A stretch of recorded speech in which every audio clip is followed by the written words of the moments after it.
دہشت گرد ایک ایسے نوجوان کی داستان جس سے بچپن میں جائیداد، عیش و آرام، اپنوں کا پیار، رشتے چھین لیے گئے۔ حالات کے چنگل میں پھنس کر وہ جرائم کی دنیا میں داخل ہوا۔ محب وطن ہوتے ہوئے ملک دشمن قرار دیا گیا۔ انڈیا گیا تو قدم قدم پر موت نے گھیرا، مگر اس نے انڈیا میں انڈیا کی بینڈ بجائے رکھی۔ داستان کی طرف جانے سے پہلے چینل کو سبسکرائب کریں، لائک اور شیئر کر کے اپنی محبت کا ثبوت دیں۔ ایک دل ہلا دینے والی داستان، دہشت گرد۔ دہشت قسط نمبر 49 قومی اخبارات کے پہلے ہی صفحوں پر 2 کالمی اور 3 کالمی خبریں موجود تھیں۔ پولیس اور ڈاکوؤں کا زبردست مقابلہ۔ فائرنگ کے تبادلے میں پولیس کے 2 جوان ہلاک، 1 ڈاکو گرفتار کر لیا گیا جبکہ اس کا ساتھی فرار ہونے میں کامیاب ہو گیا۔ تفصیل کے مطابق پولیس کو اطلاع ملی تھی کہ 2 ڈاکو ایک بنگلے میں ڈکیتی کر کے فرار ہو رہے تھے۔ پولیس موبائل نے ان کا پیچھا کیا تو ڈاکوؤں نے فائرنگ شروع کر دی۔ جواب میں پولیس نے بھی فائرنگ کی۔ فائرنگ کے تبادلے میں پولیس کے 2 اہلکار جہاں بحق ہو گئے۔ پولیس نے ڈاکوؤں کے ایک ساتھی عرفان کو گرفتار کر لیا ہے جبکہ اس کا دوسرا ساتھی فرار ہونے میں کامیاب ہو گیا۔ فرار ہونے والے ڈاکو کا نام زاہد علی ہے اور اس کا تعلق ملک کے شمالی علاقے سے ہے۔ پولیس اس کی تلاش میں مختلف جگہوں پر چھاپے مار رہی ہے۔ یہ بھی معلوم ہوا ہے کہ ڈاکوؤں کا تعلق منشیات اور بردہ فروشوں کے ایک گروہ سے ہے۔ مزید انکشافات کی توقع ہے۔ پولیس نے عرفان کے نام سے تیمور کی تصویر بھی شائع کی تھی مگر وہ واضح نہیں تھی۔ پھر تیمور نے اپنا چہرہ بھی چھپا لیا تھا۔ مجھے پولیس کے اس من گھڑت بیان پر ہنسی بھی آئی اور غصہ بھی۔ تیمور نے بھی ذہانت کا ثبوت دیا تھا۔ اس نے نہ صرف اپنا اور میرا نام غلط بتایا تھا بلکہ مقامی باس اور اپنی تنظیم کی نظروں سے بچانے کے لیے خود کو شمالی علاقے کا منشیات اور بردہ فروش کے گروہ سے وابستہ کر لیا تھا۔ شام کے کچھ اخبارات نے اس خبر کو مزید سنسنی خیز انداز میں شائع کیا تھا۔ انہوں نے اس مہینے میں اغوا ہونے والی 4 لڑکیوں کو بھی ہمارے کھاتے میں ڈال دیا تھا۔ میں ابھی اخبارات دیکھ ہی رہا تھا کہ فون کی گھنٹی بجنے لگی۔ میں اخبارات میں اتنا محب تھا کہ گھنٹی کی آواز سے بری طرح اچھل پڑا۔ تیسری گھنٹی پر میں نے ریسیور اٹھا لیا اور محتاط انداز میں بولا، ہوم۔ کامران گلوریا کی چہکتی ہوئی آواز سن کر میں ایک دم خوش ہو گیا۔ تم خیریت سے تو ہو کامران؟ میں تو خیریت سے ہوں مگر تیمور کو پولیس نے گرفتار کر لیا ہے، میں نے بتایا۔ ہاں مجھے علی مراد نے بتایا تھا، گلوریا نے کہا۔ تم اچانک کہاں غائب ہو گئی تھی اور اب کہاں سے بول رہی ہو؟ میں نے اخبار میں ایک اشتہار دیکھا تھا، ایک 5 اسٹار ہوٹل میں ترک فنکار کا ایک طیفہ پروگرام کر رہا ہے۔ میں نے کہا بکواس بازی چھوڑو اور میں جو پوچھ رہا ہوں وہ بتاؤ۔ میں نے پوچھا فریڈی کہاں ہے؟ ہم دونوں جہاں بھی ہیں خیریت سے ہیں۔ میں فون پر تمہیں تفصیل نہیں بتا سکتی۔ بھائی یہ سبھی لوگ بیل منڈو کے آدمیوں نے وہاں دعویٰ بول دیا تھا۔ بنگلے کا چوکیدار خدا ڈانو تو اس وقت موجود نہیں تھا ورنہ وہ یقیناً مارا جاتا۔ میں بمشکل تمام فریڈی کو وہاں سے لیے کر نکل گئی تھی۔ پھر تم ابھی یہاں آ جاؤ، میں بہت بور ہو رہا ہوں۔ میں نے کہا ابھی وہاں میرا آنا ناممکن ہے، فریڈی چلنے کے قابل نہیں ہے۔ میں فی الحال اسے تنہا نہیں چھوڑ سکتی کیونکہ بیل منڈو کے آدمی کسی بھی وقت دوبارہ حملہ کر سکتے ہیں۔ مجھے اپنا پتہ بتا دو، میں وہاں پہنچ جاتا ہوں۔ سمجھنے کی کوشش کرو، کامران گلوریا نے کہا۔ تم یہاں آئے تو بیل منڈو کے آدمیوں کی نظروں میں آ جاؤ گے۔ میں ایسی جگہ ہوں کہ جہاں سے باہر نکلی تو بیل منڈو کے آدمی مجھے دھر لیں گے۔ تم اطمینان رکھو، میں تم سے جلد ہی ملوں گی۔ یہ کہہ کر اس نے فون بند کر دیا۔ میں ہیلو ہیلو ہی کرتا رہ گیا۔ اب مجھے کم از کم گلوریا کی طرف سے تو اطمینان ہو گیا تھا۔ فریڈی بھی خیریت سے تھا اور خدا ڈانو بھی بچ گیا تھا۔ اب مجھے صرف تیمور کی فکر تھی۔ میں نے سوچا کہ اس کی رہائی کے لیے کچھ نہ کچھ کرنا ہی پڑے گا۔ میں شمالی علاقے کا قبائلی سردار بن کر پولیس سے تیمور کی رہائی کی بات کر سکتا تھا۔ وہ لوگ زیادہ سے زیادہ رقم ہی طلب کرتے تو 10-20 لاکھ تو میں انہیں دے سکتا تھا۔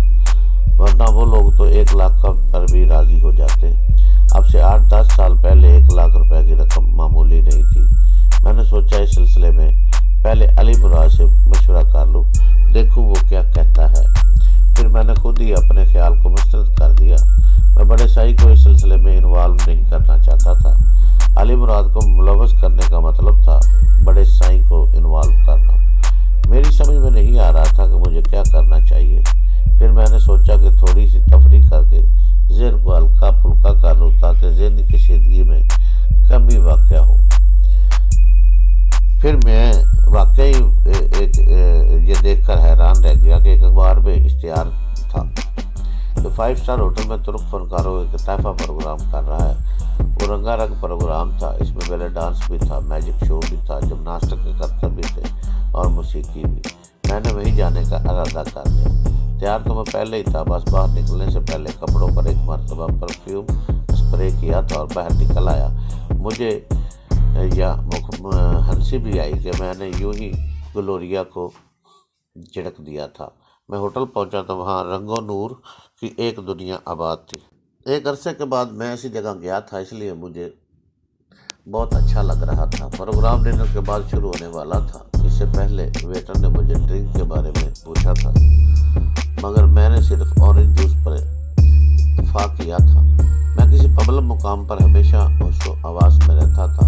میں اورنج جوس کے ہلکے پھلکے سپ لیتا رہا اور وہاں کی رونق دیکھتا رہا۔ اچانک خوبصورت سی ایک عورت میرے سامنے آ کر کھڑی ہو گئی اور بہت ہی مہذب انداز میں بولی، ایکسکیوز می، کیا میں یہاں بیٹھ سکتی ہوں؟ تشریف رکھیے۔ میں نے یہ کہتے ہوئے بغور اس کا جائزہ لیا۔ اس کی عمر کسی طور پر بھی 40 سے کم نہیں ہوگی، مگر جدید تراش کے لباس میں میک اپ نے اس کی عمر کے 10 سال گھٹا دیے تھے۔ اس کے متناسب جسم اور خوبصورت چہرے میں اب بھی خاصی جاذبیت تھی۔ 10 سال پہلے تو وہ چلتی پھرتی قیامت ہوگی، مگر اس کی آنکھوں میں عجیب سا تاثر تھا۔ بے باکی اور بے حیائی تھی، اس لیے مجھے وہ عورت ذرا بھی اچھی نہ لگی۔ میں یوں بھی اس وقت تنہائی چاہتا تھا، اس لیے مجھے اس کی آمد گراں گزری تھی۔ میں نے روکھے لہجے میں کہا، فرمائیے، میں آپ کی کیا خدمت کر سکتا ہوں خاتون؟ وہ بہت دیر تک اپنے آپ کو دیکھتی رہی۔ آپ مجھے تنہا اور اداس لگے، سو چلی آئی۔ اس نے جملہ انگلش میں ادا کیا تھا۔ اداسی کی تو بات ہی ہے، میں نے جھنجھلاہٹ کا مظاہرہ کیا۔ روبی نے مجھے ٹائم دیا تھا، مگر ابھی تک نہیں آئی۔ جب سے پہلے اس کا یہ حال ہے تو بعد میں میری ذرا بھی کیئر نہیں کرے گی۔ ڈونٹ وری بوائے، وہ ہنس کر بولی، شادی سے پہلے سبھی لڑکیاں ایسی ہوتی ہیں۔ اب محبوبہ اور بیوی میں کچھ تو فرق ہوتا ہے۔ پھر وہ مسکرا کر بولی، کیا وہ بہت خوبصورت ہے؟ اس کی خوبصورتی ہی نے تو مجھے باندھ رکھا ہے، ورنہ کب کا اس سے پیچھا چھڑا چکا ہوتا۔ میں سمجھ رہا تھا کہ وہ یہ بات سن کر میری ٹیبل سے اٹھ جائے گی، مگر میری بات کا الٹا اثر ہوا۔ اس نے کہا کہ پریشان کیوں ہوتے ہو؟ جب تک روبی نہیں آتی میں تمہیں کمپنی دوں گی۔ میں بھی تنہا ہوں، بغیر کسی پروگرام کے یہ شو دیکھنے نکل پڑی۔ میں نے دل ہی دل میں اسے گالیاں دی، پھر دل پر جبر کر کے پوچھا، آپ کیا پیے گی؟ بھائی تم بڈھوں کی طرح اورنج جوس پی رہے ہو، میں شیری پیوں گی۔ اس نے بے تکلفی کا مظاہرہ کیا۔ میں نے اس کے لیے شیری منگوائی اور ذہنی طور پر خود کو اس کی بکواس سننے کے لیے آمادہ کرنے لگا۔ میں تو یہاں انجوائے کرنے آیا تھا اور یہاں یہ مصیبت گلے پڑ گئی تھی۔ پھر نہ مجھے کھانے میں وہ لطف آیا اور نہ پروگرام دیکھنے میں وہ لطف آیا۔ وہ مجھ پر سوار ہو گئی تھی۔ شراب بھی اس پر اثر دکھانے لگی، اس لیے وہ مزید بہک رہی تھی۔ میں نے ویٹر کو بلا کر بل ادا کیا اور وہاں سے اٹھنا چاہا تو وہ بھی میرے ساتھ کھڑی ہو گئی۔ میں جھنجھلا کر بولا، میں ذرا ٹوائلٹ تک جا رہا ہوں، ابھی میں روبی کا انتظار کروں گا۔ یہ کہہ کر میں ٹوائلٹ کی طرف گیا، پھر اس کی نظریں بچا کر ہوٹل سے نکل گیا۔ پارکنگ لاٹ سے اپنی گاڑی نکالی اور اپنے فلیٹ کی طرف روانہ ہو گیا۔ میں اپنے خیالات میں گم چلا جا رہا تھا کہ مجھے اپنی گاڑی کی ہیڈ لائٹس کی روشنی میں ایک لڑکی دکھائی دی۔ وہ بھاگتی ہوئی اچانک سڑک پر آ گئی تھی۔ اس کے پیچھے 2 آدمی بھی تھے۔ میں نے ان کے نزدیک پہنچ کر بریک لگائے تو وہ لڑکی چیخ کر بولی، بچاؤ مجھے، ان بدماشوں سے بچاؤ۔ جاؤ صاحب اپنی راہ لو، ان میں سے ایک آدمی نے گھبرا کر کہا۔ میں نے غور سے ان دونوں آدمیوں کا جائزہ لیا۔ ان میں ایک ادھیڑ عمر تھا، اس کا جسم خاصی فربا تھا اور گردن انتہا سے زیادہ چھوٹی، ایسا لگتا تھا جیسے اس کا سر اٹھا کر شانوں پر رکھ دیا گیا ہو۔ دوسرا نوعمر اور خاصا خوش شکل تھا، وہ اپنے لباس سے کسی اچھے گھرانے کا فرد لگ رہا تھا۔ لڑکی بھی خاصی حسین تھی، اس کا چہرہ پسینے سے شرابور تھا اور آنکھوں میں وحشت۔ میں نے درست لہجے میں ڈھیڑ آدمی کو مخاطب کیا، اے کیوں اس لڑکی کے پیچھے پڑے ہو؟ جاؤ، بھاگ جاؤ یہاں سے۔ یہ کہہ کر میں نے دروازہ کھول کر اترنا چاہا۔ اس نے کار کا ادھ کھلا دروازہ پکڑ لیا اور خوفناک لہجے میں بولا، گاڑی سے نیچے اترنے کا مطلب یہ ہوگا کہ تم اپنی زندگی سے بیزار ہو۔ اب مجھے اس کے ہاتھ میں ریوالور بھی دکھائی دے رہا تھا۔ لڑکی کو نوجوان نے پکڑ رکھا تھا۔ میں نے مصالحانہ انداز میں کہا، ٹھیک ہے، اس وقت تم اپنی منمانی کر لو، مگر میں تمہیں چھوڑوں گا نہیں۔ یہ کہہ کر میں نے دوبارہ دروازہ بند کر لیا۔ وہ کچھ مطمئن سا ہو گیا۔ میں نے اچانک دروازہ کھولا اور پوری قوت سے اس کے جسم پر مار دیا۔ وہ لڑکھڑا گیا۔ میں نے دوسرے ہی لمحے جست لگائی اور اسے لیتے ہوئے زمین پر ڈھیر ہو گیا۔ اس کا ریوالور والا ہاتھ اب میرے قبضے میں تھا۔ نوجوان نے اچانک مجھ پر چھلانگ لگائی، مگر میں اس کی طرف سے بھی غافل نہیں تھا، اس لیے موٹے کو چھوڑ کر اچانک کلا بازی کھائی اور دوسری طرف چلا گیا۔ نوجوان کی وہ لات جو میری پسلیوں میں لگتی، موٹے کے سر پر لگی اور وہ کرہ کر رہ گیا۔ پھر میں نے نوجوان کو سنبھلنے کا موقع نہیں دیا اور لیٹے ہی لیٹے اپنی پشت پر زور دے کر اس کے سر پر زوردار لات رسید کی۔ وہ کوئی آواز نکالے بغیر اپنے ساتھی کے قریب گر کر بے ہوش ہو گیا۔ میں کپڑے جھاڑ کر اٹھا، احتیاطاً ان دونوں کو اچھی طرح دیکھا اور ان کے سروں پر ریوالور کے دستے سے ایک ایک ضرب لگائی۔ پھر لڑکی کی طرف متوجہ ہوا۔ تم اتنی رات گئے اس سنسان سڑک پر کیا کر رہی ہو؟ میں نے اکھڑ لہجے میں پوچھا۔ آج دراصل میرے کالج میں فنکشن تھا، میں وہاں سے واپسی پر آ رہی تھی کہ میری گاڑی خراب ہو گئی۔ میری پریشانی کے عالم میں سڑک پر کھڑی کسی ٹیکسی کا انتظار کر رہی تھی۔ یہ دونوں وہاں پہنچے اور مجھے زبردستی اپنی گاڑی میں بٹھانا چاہا۔ اس کے بعد کیا ہوا یہ تو آپ بھی جانتے ہیں۔ آپ کا بہت بہت شکریہ، آپ نے میری عزت بچائی۔ لڑکی نے ایک ہی سانس میں سب کچھ کہہ دیا۔ لڑکی کے لہجے میں کوئی ایسی بات تھی کہ مجھے اس کی کہانی پر یقین نہیں آیا تھا۔ میں نے پوچھا، تمہاری گاڑی کہاں ہے؟ یہاں سے کچھ فاصلے پر کھڑی ہے، اس نے جواب دیا۔ اور ان لوگوں کی گاڑی کہاں ہے؟ وہ بھی وہی ہے۔ لڑکی اب کچھ پریشان ہو گئی تھی۔ آؤ میرے ساتھ۔ میں نے اسے گاڑی میں بیٹھنے کا اشارہ کیا۔ پہلے تمہاری گاڑی وہاں سے ہٹا دو۔ وہ بغیر کچھ کہے گاڑی میں بیٹھ گئی۔ پھر میں نے انجن سٹارٹ کیا اور گاڑی آگے بڑھا دی۔ لڑکی کی رہنمائی میں جلد ہی اس جگہ پہنچ گیا جہاں اس کی اور ان بدماشوں کی گاڑی موجود تھی۔ لڑکی کی گاڑی بالکل نئی ٹویوٹا کرونا تھی۔ اس میں خرابی پیدا ہونا بھی کچھ عجیب سا لگتا تھا۔ میں نے گاڑی کا بونٹ کھولا اور جیب سے پینسل ٹائر نکال کر انجن کا جائزہ لیا تو چونک اٹھا۔ گاڑی کا ڈسٹریبیوٹر کیپ غائب تھا۔ اس کا مطلب یہ تھا کہ یہ خرابی تنشتہ کی گئی ہے۔ یہ خرابی ایسی نہیں تھی کہ چلتے چلتے خود ہی ہو جائے۔ جس کسی نے بھی کیپ نکالا تھا، لڑکی کو اس کا علم تھا۔ اس کا مطلب یہ تھا اصل معاملہ کچھ اور تھا۔ میں نے یہ ظاہر کیے بغیر کہ لڑکی کی طرف سے شبہ میں مبتلا ہو گیا ہوں اس سے کہا کہ گاڑیوں کے معاملے میں بالکل اناڑی ہوں۔ میری سمجھ میں نہیں آ رہا کہ خرابی کیا ہوئی ہے۔ میں تو صرف یہ دیکھ رہا تھا کہ بیٹری کا کوئی تار تور تو نہیں نکل گیا۔ بیٹری کے تو دونوں تار لگے ہوئے ہیں۔ ایسا کرو اپنی گاڑی یہیں چھوڑ دو، صبح میں کسی مکینک سے کہہ کر گاڑی منگوا لوں گا۔ پھر ہم دونوں گاڑی میں بیٹھے اور میں نے گاڑی آگے بڑھا دی۔ راستے میں میں نے اس سے پوچھا، ہاں اب بتاؤ اصل بات کیا ہے؟ یہ خیال رکھنا کہ میں صرف اور صرف اصل بات سننا پسند کروں گا۔ میرا لہجہ انتہائی سرد تھا۔ جو حقیقت تھی وہ میں آپ کو بتا چکی ہوں۔ لڑکی بھی سخت لہجے میں بولی، اگر آپ کو میری بات کا یقین نہیں تو مجھے یہی اتار دیجیے۔ اس کی آواز گلوگیر ہو گئی۔ میں اس قسم کے ڈرامے روز دیکھتا ہوں، نہ جانے کیوں میری چھٹی اس بار بار مجھے خطرے سے آگاہ کر رہی تھی۔ میں نے اس دفعہ قدرے سخت لہجے میں کہا، میں تمہیں اس وقت تک نہیں چھوڑوں گا جب تک مجھے حقیقت کا علم نہیں ہو جاتا۔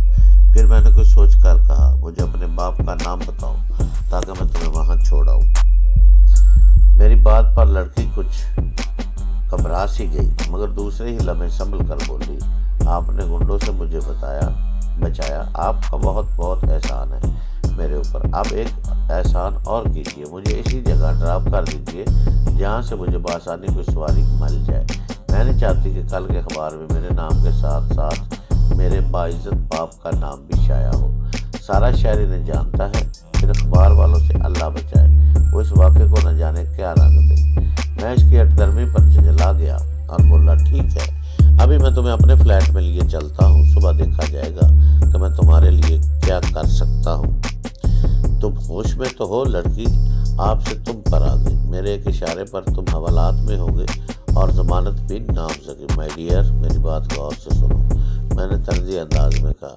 تمہارے باعزت باپ کا شہر کے جس تھانے میں سب سے زیادہ اثر ہو، میں تمہیں وہیں لے چلتا ہوں۔ پھر اگر میں تمہیں حوالات کی ہوا نہ کھلا دی تو میں نے اسے دھمکی دی، پھر وہ مجھے دھمکیاں دیتی رہی، مگر میں خاموشی سے ڈرائیونگ کرتا رہا۔ تھوڑی دیر بعد میں نے اپنے فلیٹ کے پارکنگ ایریا میں گاڑی پارک کی اور لڑکی کی کلائی مضبوطی سے پکڑ لی اور سپاک لہجے میں کہا، ذرا سی بھی آواز نکالنے کی کوشش مت کرنا، ورنہ میری پینٹ کی بائیں جیب میں ریوالور ہے اور وہ بے آواز چلتا ہے۔ میری جیب کے اندر ہی اندر سے فائر ہوگا اور تم ڈھیر ہو جاؤ گی۔ تم مجھ سے اچھی طرح واقف نہیں ہو، اس سے پہلے میں 11 خوبصورت لڑکیوں کا خون کر چکا ہوں، سمجھی؟ میں نے اسے دہشت زدہ کرنا چاہا۔